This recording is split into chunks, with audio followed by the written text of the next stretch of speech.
पूर्व do you know challenge video रे मु पचारथिली डिपोजिशन कौन. Deposition is a sworn testimony taken outside the court and recorded for later use, motion, hearing, trial if witness cannot appear in person. माने court बाहर निया जाइथिबा एवं record करा जाइथिबा शपथ पूर्वक साक्षी जहाँ परे हियरिंग, मोशन एवं ट्रायल रे व्यवहार करा जाई परिबो जदि साक्षी निजे उपस्थित न रही पारिबे. नेक्स्ट होची discovery, the process where both side share information and evidence before trial.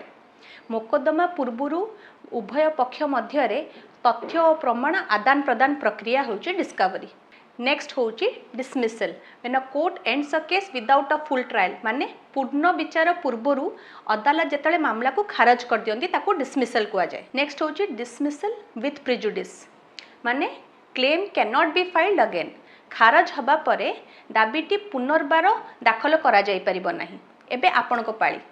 आपण जदि जानिचंती डिसमिसल विदाउट प्रिजुडिस कौन ताले कमेंट करी जणांतु.